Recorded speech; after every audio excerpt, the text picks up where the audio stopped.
Hi, welcome to Creality Cloud How-To Videos. Today, we're going to show you how to slice 3D models by using the Creality Cloud app. Before slicing, there are two parts we're going to talk about: your print settings. One is the basic settings for your printer and filament, the other one is the parameter set for printing. Let's find out what exactly they are and how they work. So first of all, let's have a quick look at the basic settings before slicing. Open the Creality Cloud app, choose a model file from 3D Model Library.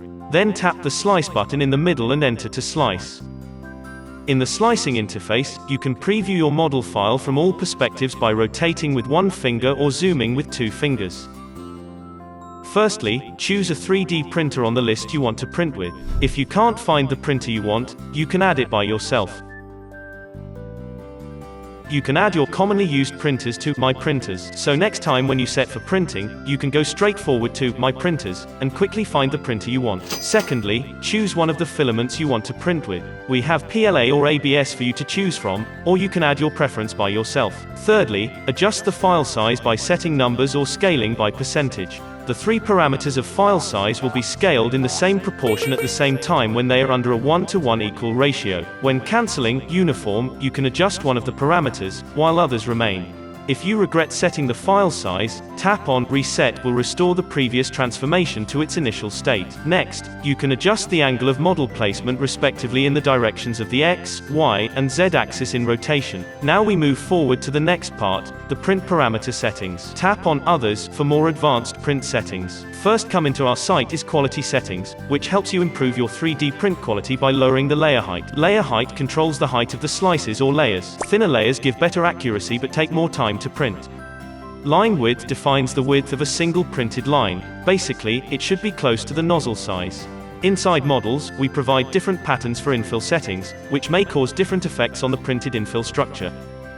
The density of internal infill is expressed in the range from 0% to 100%. 0% is hollow while 100% is solid. A higher infill density means that there is more plastic on the inside of your print, leading to a stronger object, but it will take more time to print. In support settings, you can choose to add supports for your model according to the overhanging parts that the model has. If you don't know whether your model needs to add supports or not, you can enable to generate supports is recommended. We offer two ways of placement where the support structure is printed. It contains the following options: Everywhere and Touching Build Plate. Choose Everywhere. The support material is printed below every part that needs support, which means that it can also be placed on or inside a model. Choose Touching Build Plate. The support material is only printed from the build plate up. A reasonable selection of support patterns can reduce your work of post-processing, so think twice before choosing. Support overhang angle is the angle of inclination of the print wall from the vertical axis, representing the minimum overhang angle for adding supports. If the overhang is smaller than the support overhang angle, no support is needed under the printed wall. If the overhang exceeds the support overhang angle, then a support is needed. In build plate adhesion settings, there are three types of build plate adhesion: skirt, brim and raft. You can also easily disable the adhesion types by setting it to none. In shell settings, Z seam alignment allows you to choose where each new layer in the Z direction starts and affects where the seam of the model will be. Hiding the Z seam will make the seam more likely to appear inside the model. Wall thickness refers to the thickness of the walls of the model. In general, a wall thickness is set to integer times the line width or the nozzle size. The top-bottom thickness is the thickness of the top and bottom layers of the model. In speed settings, there are three kinds of speeds you can adjust for your print: print speed, initial layer speed, and travel speed. Print speed defines the speed, in millimeter per second, at which the print head moves while printing. With the initial layer speed setting, you can specify the speed for the first layer of the print. By default, a low speed is used for the bottom layer, so that the filament adheres well to the hotbed on the first layer. Travel speed is the speed at which the print head moves when it's not extruding. Retraction is the key to reducing stringing. The travel setting determines the speed and distance for which retraction will occur.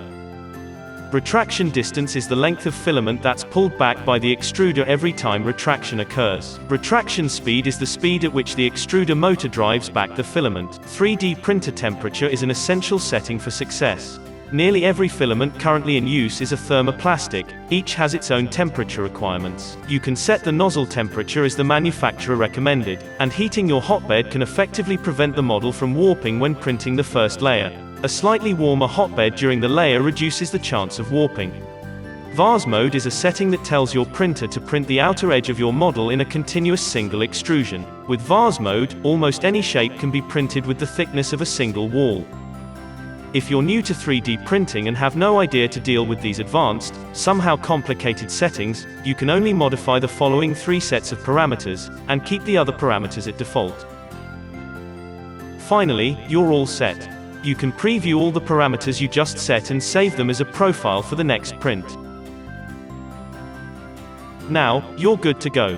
Slice your model and make it a print. That's all about the how-to videos. Thanks for watching and see you next time.